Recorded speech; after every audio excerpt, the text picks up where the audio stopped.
All right. Hey, what's up, everyone? Greg Shibley here with Sports Rehab Expert. This is going to be the first of the 5-part series leading up to the new product we have launching here, which is the Ultimate Sports Rehab Expert. This is for clinicians and sports performance coaches who want to be the best and the #1 sports rehab expert in their area, having athletes from all over come to just you because they know that you are going to get them back on the field faster. You're going to get them to become a better athlete. You're going to get them feeling healthy, feeling better than what they've ever felt before, and they know you're the best around, so they're going to remain loyal to you. So if they, in the future, have something ever happen to them again, they're going to keep coming back to you. So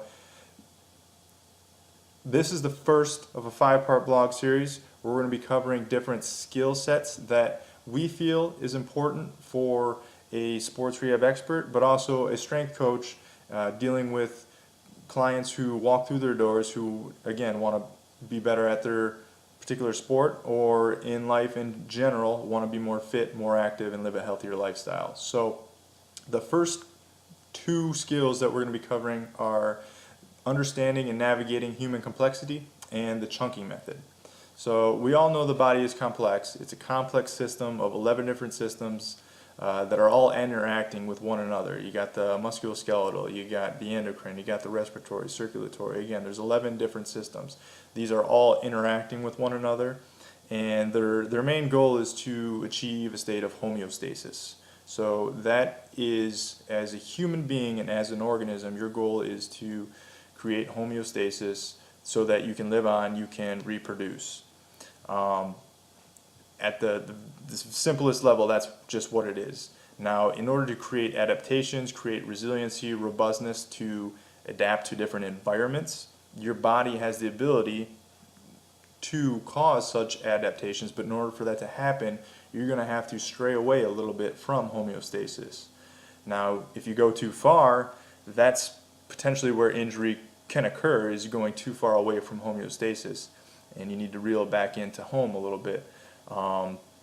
But again, the further that you can push the envelope in a systematic, logical, progressive way, in theory, the more robust the individual or the organism will be to adapt to a changing environment. So in a simplistic way, that's the goal of a human being, that's the goal of an organism, because that's what you are before you are an athlete, is a human being. So we need to understand that, we need to respect that. We also need to understand that being a complex system of 11 different systems that all interact with one another, you're also interacting with the environment. So the environment is ever changing. The environment is a complex ecosystem where there's a bunch of different psychosocial things that are happening. There's a socioeconomic status. There's a lot of other factors that are influencing the individual as well too. So you have a complex human being interacting in a complex environment. There's never going to be a simple solution. So you need to, in order to get better outcomes, you're going to have to understand the different interactions between all of these different systems. It doesn't just matter how the muscles interact with the nervous system. It doesn't just matter how the nervous system interacts with the respiratory system. You got to understand all these different 11 systems and how that they're going to impact one another, and when you do an activity, how it's going to affect all these different systems. And then have the awareness to understand that there could be something going on in their environment that could be causing all of this to go astray too, and you're going to have to recognize that. So the more you're aware of these factors, the more when the individual tells you their story, they're going to come to the limelight a lot sooner, so that you can understand and pick out these different things and spot them, so that you can make the athlete, make the individual aware of them, so that they can make changes. And again, they're not going to be straying quite so far from homeostasis, so maybe you can start making a positive adaptation to occur. So again, this is the idea behind the theory of a complex environment and a complex human system. So this is one extreme. The problem with this extreme is that when you say that everything matters, then suddenly nothing matters.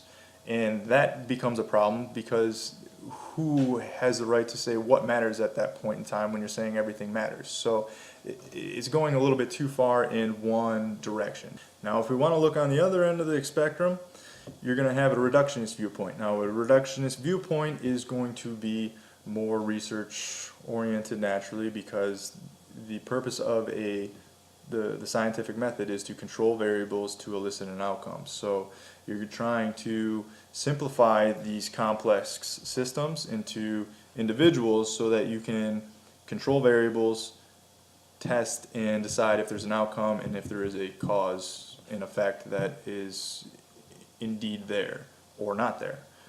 So this is the other extreme. If you hold true to just this extreme, though, your transferability to a lot of these different patients and clients and athletes that you're going to be seeing is limited. I know all of us as clinicians have somewhat of a engineering type mindset where we want that cause and effect. It's nice to understand that. It's simple. It's easy to understand. It's logical. Listen, I grew up on a farm. My dad's a farmer. The dude is brilliant when it comes to machines, tractors. He can fix it all when it breaks down. But a machine is not a human being. There's way more variables that can affect and interact with one another as a complex system than there would be in the machine. So there's never going to, when an injury occurs and when a person is in pain, they are not going to have one simple thing that is, okay, you can pinpoint it here and say this is exactly what is occurring, this is exactly why they're having pain. There's a lot more things that are interacting with each other, and we as clinicians need to be humble enough to realize that, you know, there's probably a lot more things interacting with this individual that we probably didn't even recognize and don't fully understand. But the more that we can take a step back and look at these different things, the more we can start understanding and recognizing how these different systems interact with one another.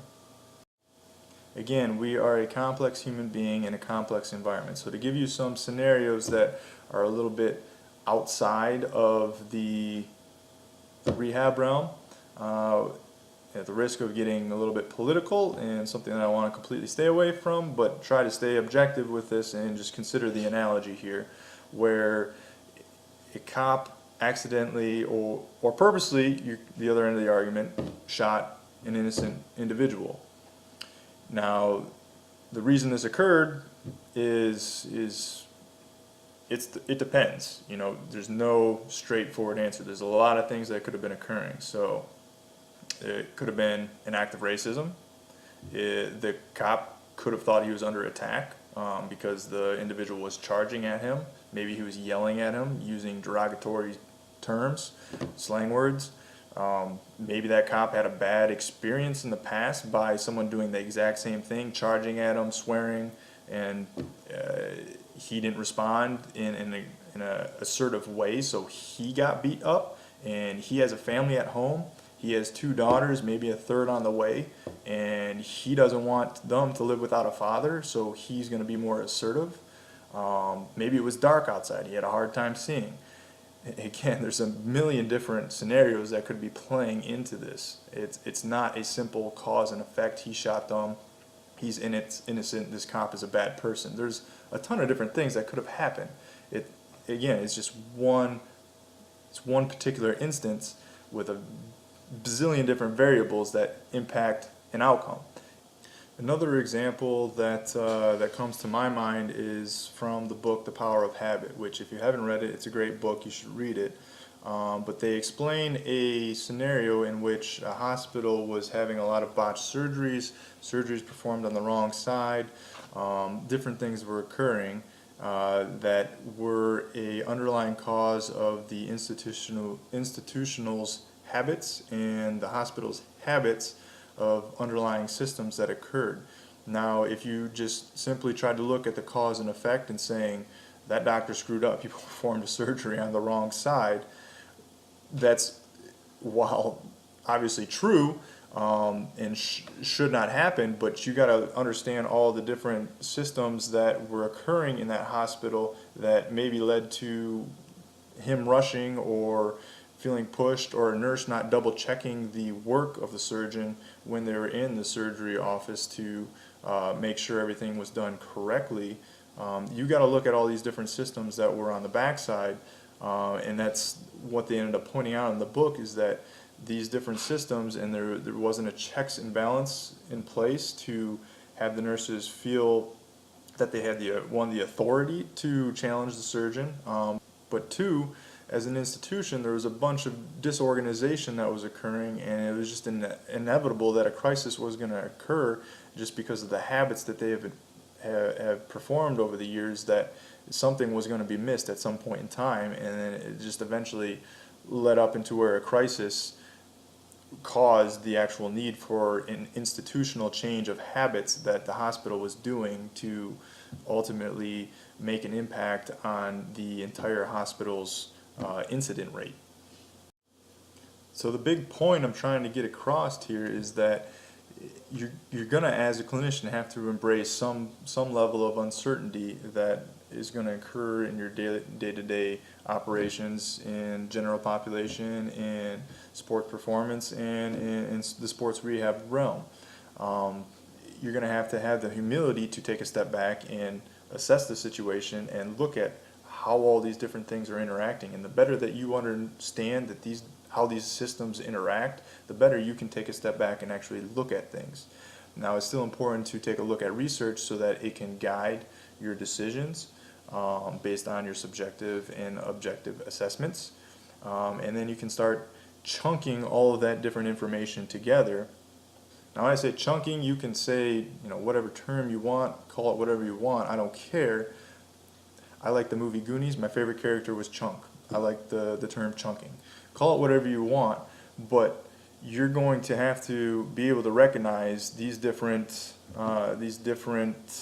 presentations of symptoms, these different presentations of environments that the individuals live in, and the different situations that athletes present into, based upon a variety of different things depending on what level you're at, college, pro, or high school. There's all different environmental situations that will occur at those three separate levels. So you're going to have to be able to mix and mingle and understand how that all interacts with one another. So the way I like to look at it is, and I got to insert my guy Tom Brady here. You see Michigan fan, Fab 5 shirt if you haven't figured it out. But Tom Brady, one of the best quarterbacks of all time, maybe ever. Hard to argue that. So what people have theorized that made Tommy Brady so great is that he's able to recognize different patterns, chunk formations together, cues athletes provide on the defense level that allows him to diagnose different things and anticipate what is going to happen. This also allows him, this greater understanding allows him to not get rattled when his anticipation may be wrong, and allows him to adjust on the fly. Now, as clinicians, being able to chunk and anticipate what you already have found from your subjective assessment and from your objective testing findings and watching the athlete move as you start to do exercise, you can then start to, again, anticipate where you need to start going in your treatment. It's going to make your progressions happen a lot quicker, because you're understanding 3 steps ahead of where the person is already at, and you can predict what type of scenario that they're going to encounter in the future, so you can readily prepare them in the moment for it, so that, again, taking this back to the start of the conversation, you're at homeostasis. So the more you can guide this athlete along their path to back towards homeostasis, the more you can anticipate the routes that they're going to be taking, the more you can prepare them to head in the right direction and guide that athlete along that line and get to the end goal where that athlete or that individual wants to be. So, in summary, we need to understand the human complexity and the impact that all these different systems have on one another, but also understanding that the environment is going to be impacting all those systems as well.